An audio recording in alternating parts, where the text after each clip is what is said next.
Hello, everyone, and welcome to Revelations with Rowena.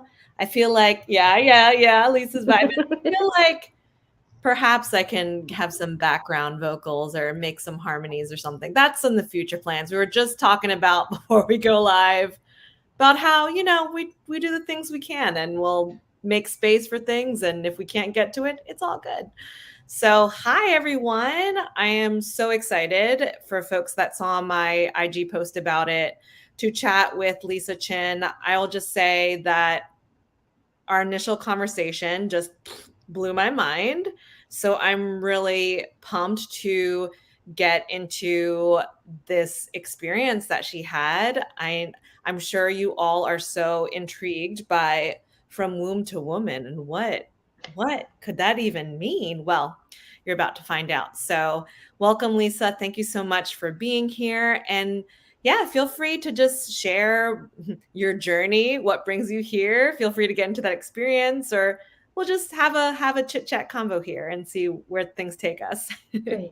Thank you for having me, and hello to everyone out there in the universe. I so from womb to woman is it's a big thing, right? That's life right now for me.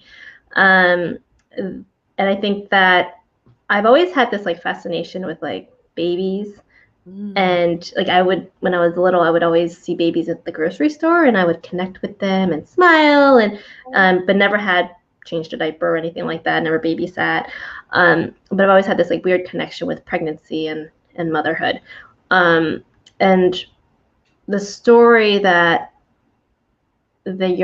you kind of referenced was this experience that I had in learning a really big part about myself.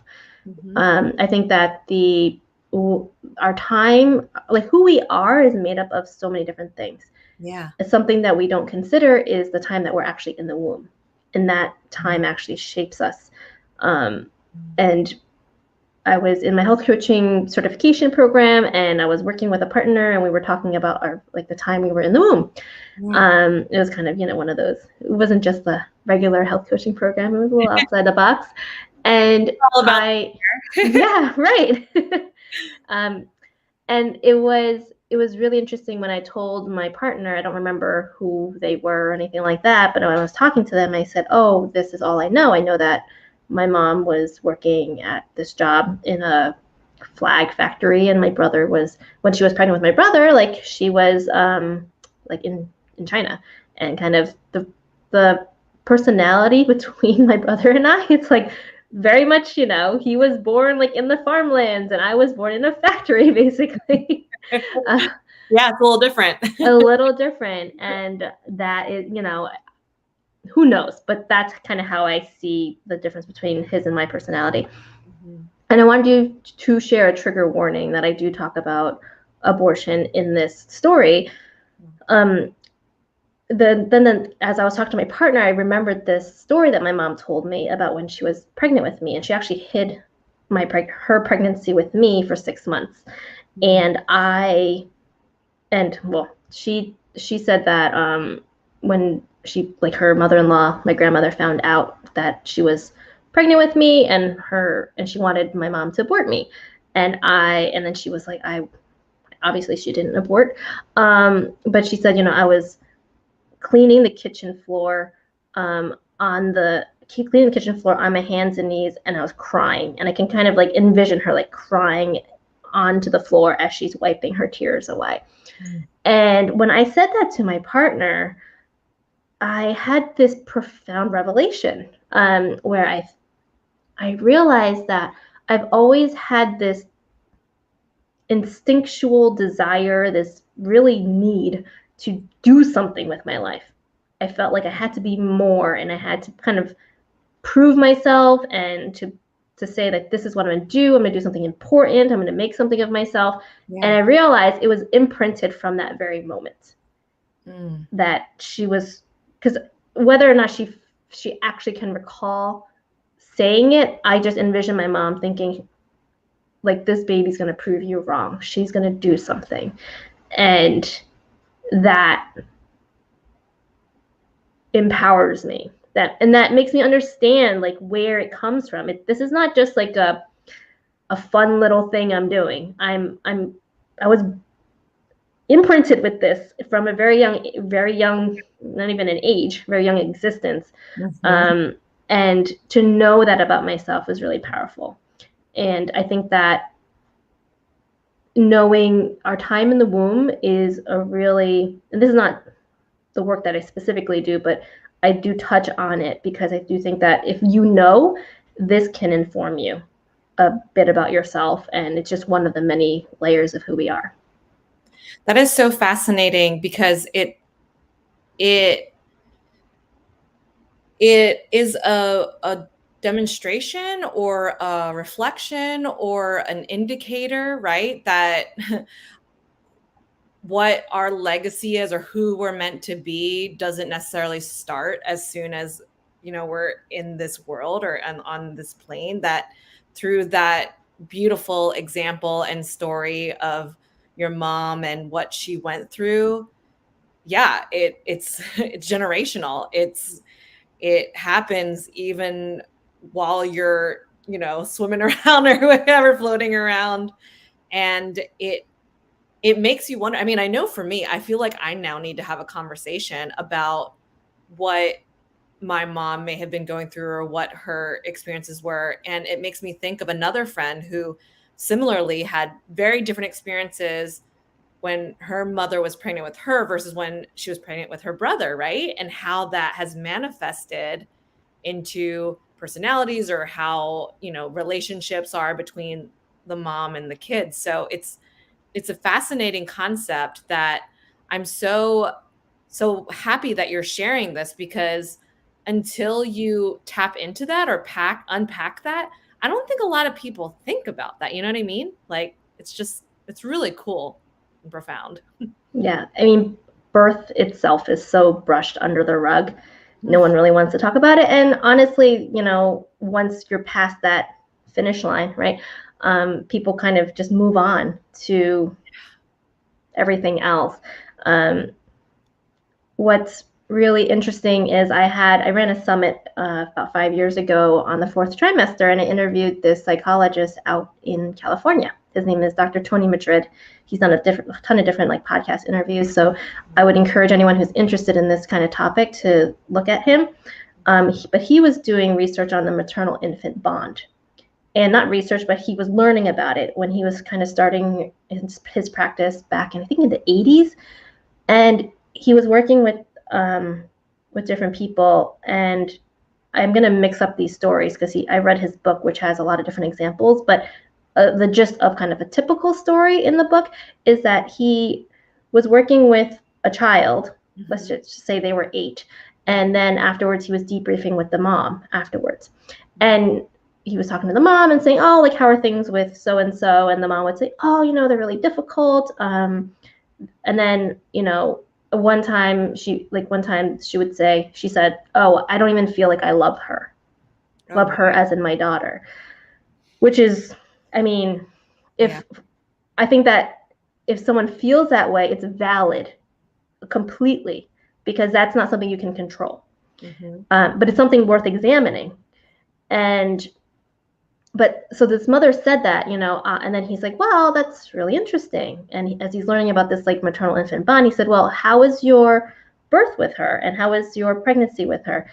And the thing with the maternal infant bond, it starts from pregnancy, right? And it's the relationship you have with the fetus and then with the baby. And there's these things called disruptions. Disruptions is when your attention goes away from the baby.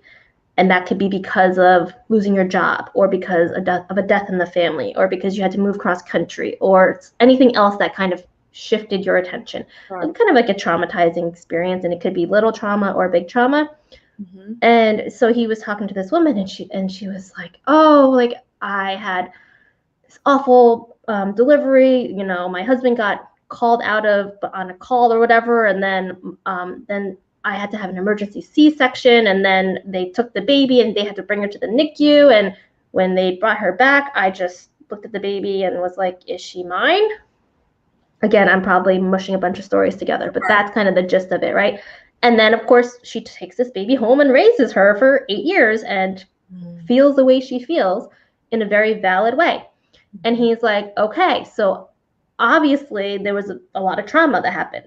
She had an emergency C-section. Her husband wasn't there to support her. They Yeah. took the baby away, Yeah. and so all of that plays a role.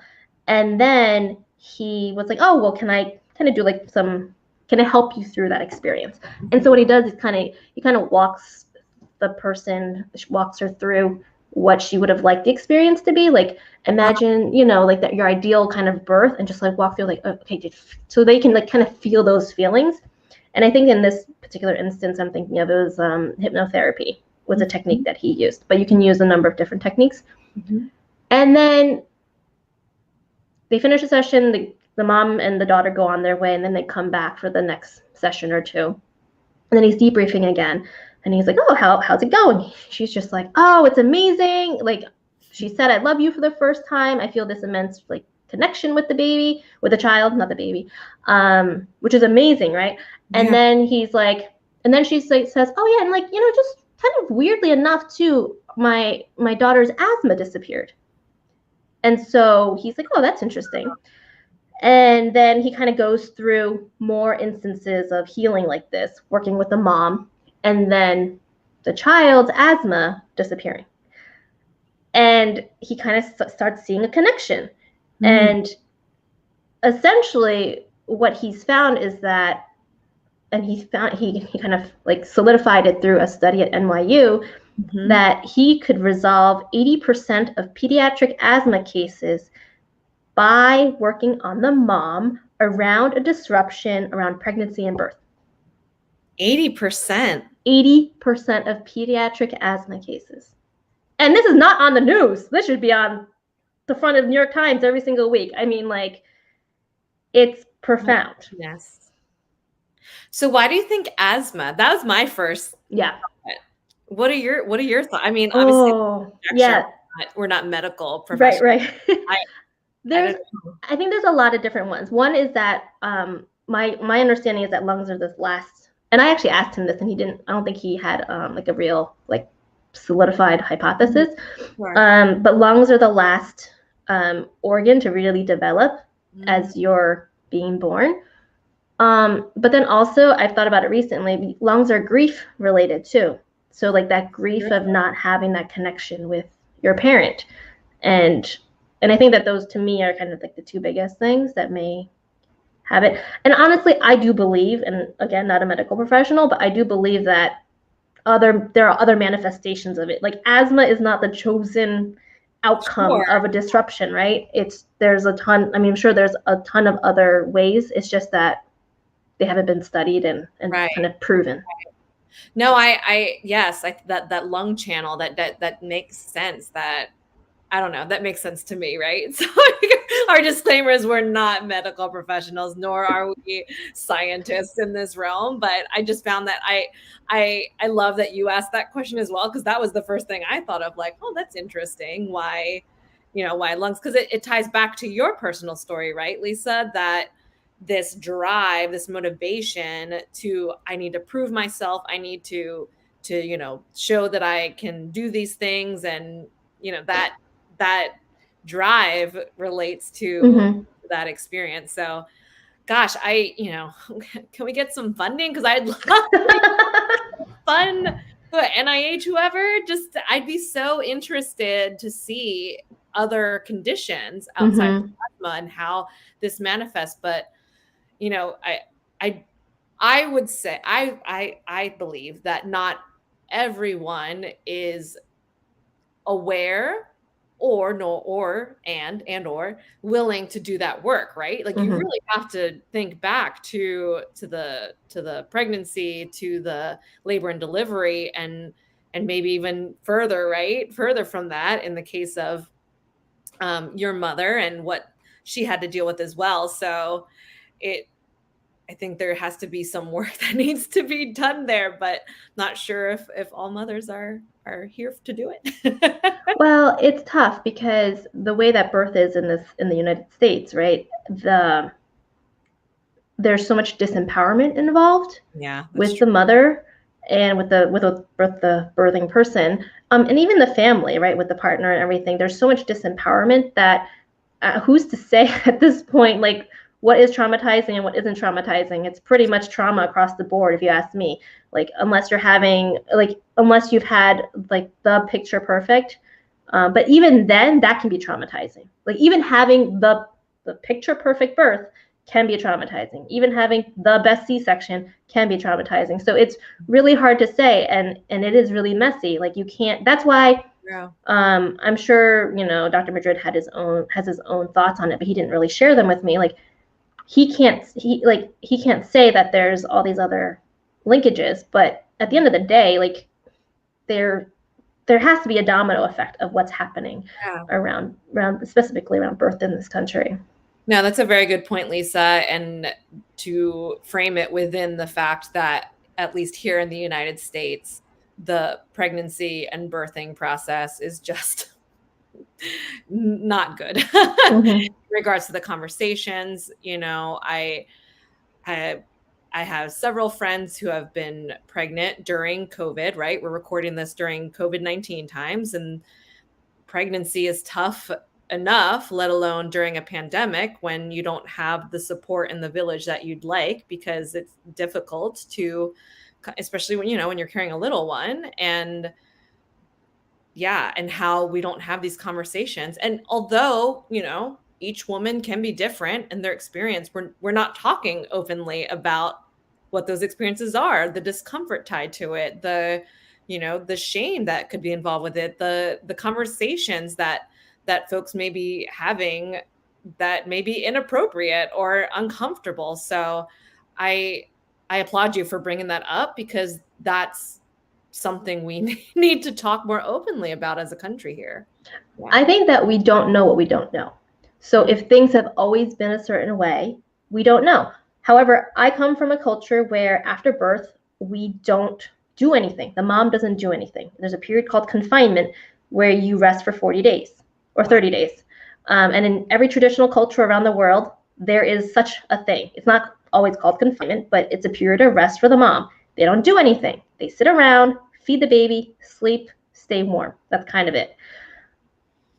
If I didn't have that experience, I would be walking around thinking postpartum is the worst. I need to like host people. I need to gather all my resources and take care of this baby and figure out everything else. I don't have any support. Like, that's the norm around this country. And Wow. again, there's no shame in it. Like, we don't know what we don't know. So the mothers that are experiencing a supportless postpartum or motherhood in general, Mhm. they may be modeling what they know, around them in their community and in their families, what their moms have gone through. Mhm. And if I didn't have that experience, like, I would be walking around looking at motherhood kind of from a very different lens. Yeah, I appreciate that empathy there, and in terms of we don't know what we don't know, because I've heard of the confinement phase, but I completely forgot about that. And for my own experience, I had my daughter literally before the world shut down in March 2020. And so I think I had more, one-on-one time with the baby. But if it had been non-COVID times, I don't know. I've definitely heard from other mommy friends about the pressure to host people when they come visit the baby and to do all these things, and I need to cook and I need to clean, and oh, the baby's sleeping, like I can't sleep, I need to do. So yeah, we're role model these things. These are the things, as you mentioned, that our own mothers or friends or media, right, have Mm-hmm. have shown to us. So that's what we think is the quote unquote norm, when it doesn't necessarily have to be. So you work with moms now, right? In your business and your coaching. Does Mm-hmm. that involve these conversations, or what does that look like? It involves whatever comes up, sort of. I mean, this is the information that I come to the conversations with. Hmm. And a lot of it is reframing around motherhood. It's around reframing, and the thing is, motherhood is just one example, because the way that we see motherhood is very much the way that we see a lot of other things. But the way that we see our careers or starting a business or just living life in general, the emphasis on independence, on doing it alone, I mean, that is across the board. That's a cultural expectation, Yeah. especially for women. And and then and so it is. I see a lot of things. Like, I've learned a lot as a mom, and the lens that I bring the conversations to is very much from those experiences. Mhm. Because for instance, I see that everybody started off as a blank slate. We were all pretty much the same kind of coming in. I mean, minus certain people with disabilities or with, but as a kind of soul, we're coming to the earth and we're kind of these like cute little things, and we're here to learn. We're curious. We are fascinated. We love. I mean, unconditionally, Yeah. and then we don't. you know Mhm. and all of those things change. And my lessons in being a mom has been observing kind of what were we before and what are my kids, because I have three of them, and um, they all kind of show like they have their own deals and they do their thing, um, and what am I doing that impacts them, Yeah. and what am I doing that is stopping certain generational Yeah. conditions and repeating patterns. And that kind of all goes into the work. It goes into the conversations. It's reminding the moms and the women that they don't need to do certain things, Mhm. and that they are who they are, and it's really returning back to the truth of who they are.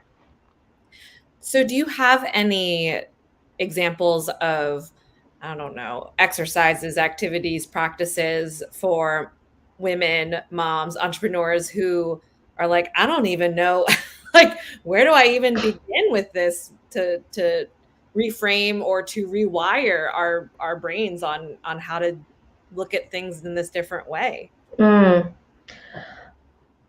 I'm not very prescriptive, let's I just love say. I You know what? I should have known based on the responses you were given.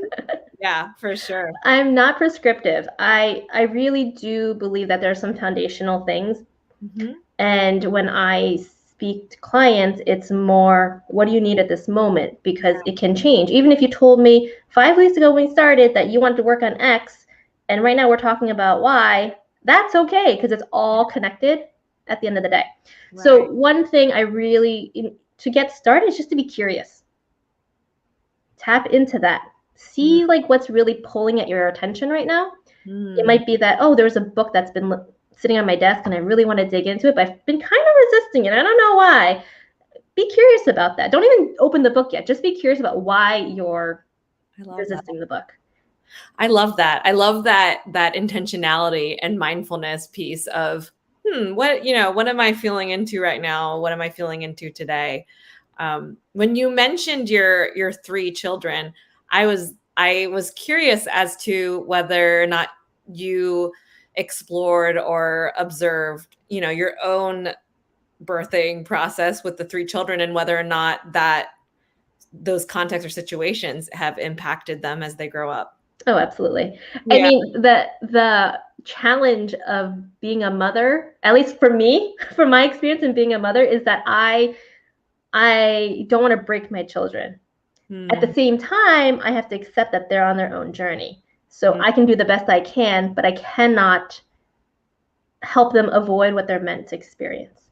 And that mm. is a really tough balance. Oh man, yeah.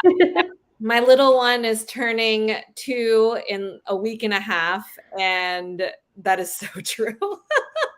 It's like, "Ooh, I don't want you to do that thing." It's a tough, it's a balance. Yeah. It's really hard, and I don't have the formula yet for it. I maybe I will. Maybe I'll write the book on it one day. Um, and I'm going through my own, I'm going through my own unlearnings, and I'm trying to kind of rewire myself, and I'm hoping to stop certain patterns before it gets to them. At the same time, they are going through their own stuff. They're coming in wired in a way already. There are certain things I'm not going to be able to help them with.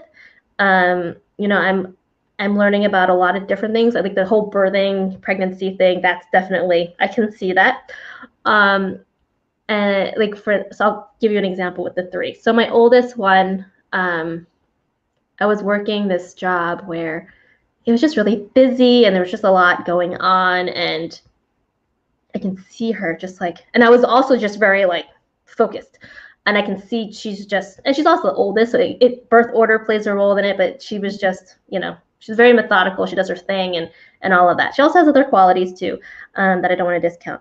And then my second one, I actually had him after 2 miscarriages. So, and I was very, especially the first 3 months, I was very hesitant. Like I was just very scared. I had a lot of bleeding actually during his pregnancy. So it was really terrifying to have another miscarriage. And different tests came and results and stuff like that I I just had to deal with.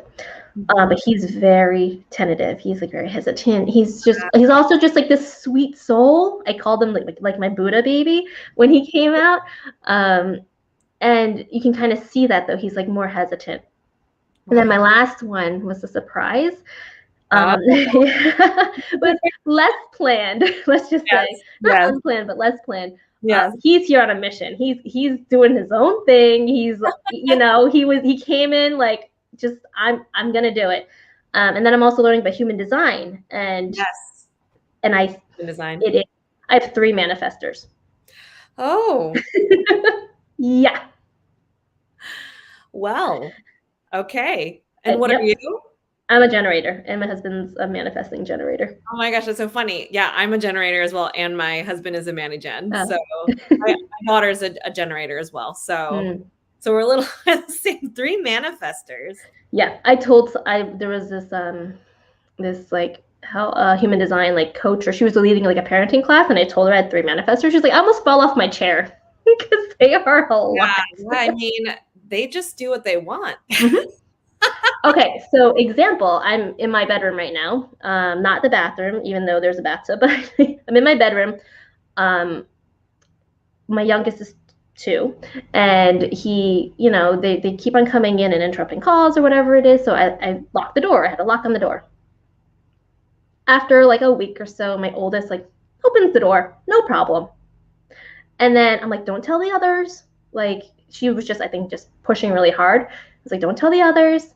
But then a couple days later, the second one, he's like, oh, I opened the door. I'm like, oh, great. And then before you know it, the last one figured it out.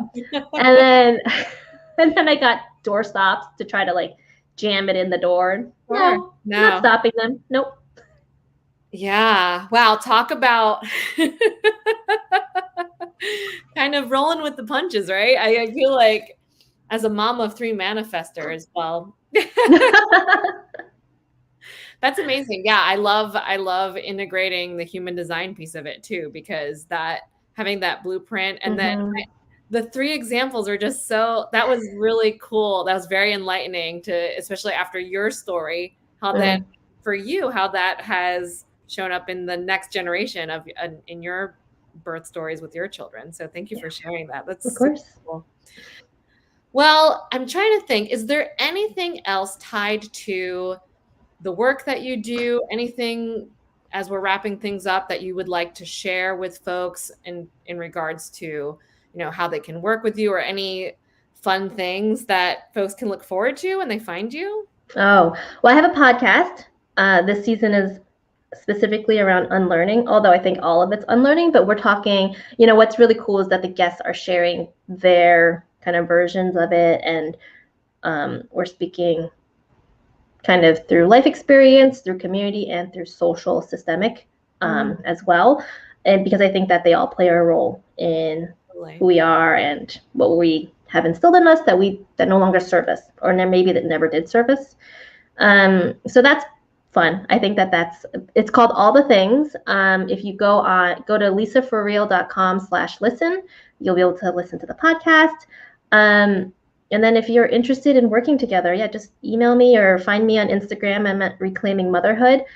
I support, like I said before, I support women in getting back to the truth of who they are. So it's about who you want to be and acknowledging all the parts of you, but really taking the layers off that no longer serve and getting to that core and being able to define that. And then you can do the good in the world that you want to do. That's fantastic. Do you integrate human design at all, or is that for your own personal, learnings? I mean, I haven't yet, because I don't feel like I know well enough. But I think it, you know, what I probably will start doing is just asking Yeah, like sure. which kind, and then I can't read charts. I'm not trained in that. There's certainly people I can point to.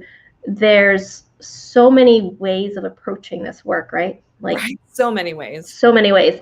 But I do think human design is just really fascinating, and I would encourage anyone to go and find. I mean, I feel like Instagram is chock full of lots of really great people who are talking about it. And if you just follow like the hashtag human design, there's a ton of different people. I'm always happy to share resources with folks. But if it calls to you, because the thing is, it finds you when you're meant to find it, right? I was exposed. Oh, 5 years ago for the first time, and then it's like it served its purpose. I can share that story another day. It served its purpose, and then I kind of refound it last year, about like a year and a half ago, and I've been really diving into it um, this time around. So yeah. That's amazing. Well, folks, as Lisa said, you find things as you're meant to. And I think that I'm so happy that we found our way to this conversation. I thought it was so insightful. And if you'd like, we can definitely drop the information of that scholar that you talked The about, psychologist. the psychologist. Yeah, we Mm-hmm. can drop his information, and obviously we'll also drop in the show notes your website and your podcast so that folks can find you. And I love that mamas can just reclaim that as like who we are, right? Because as you and I know, when you become a mother, a lot happens, a lot of changes, and it's just trying to find your way back to yourself again. So Absolutely. thank you so, so much. I really appreciate you coming on. I'm trying to pull up. Okay, so let's see. Next week, here we go. Next week, we are going to have Dr. Varun Gandhi, life orchestrator, who's going to talk about what's your story. And it's a very fascinating program that he's developed where we create stories in our lives. And actually, I think this ties in very well with our conversation today, Lisa, that we create these narratives, and it may not Mm-hmm. necessarily even be our own. It may be passed down from generation to generation. So what are the situations? How would we make meaning of our lives? And we'll talk through what he's developed so that we can build better stories, or I guess more aligned stories, more Mm-hmm. authentic stories, and that we can, yeah, come back to reclaiming the souls that we are, as you said, when we were like just cute and floating around before everything came at us. Mm-hmm. So with that, we'll see you next week. But until then, take care of yourselves, take care of each other. Thanks again to Lisa, and make sure you reach out to her because she's got amazing offerings and a really cool podcast from what it sounds like on unlearning. So until then, take care, and we'll talk to you soon. Thank Bye. you.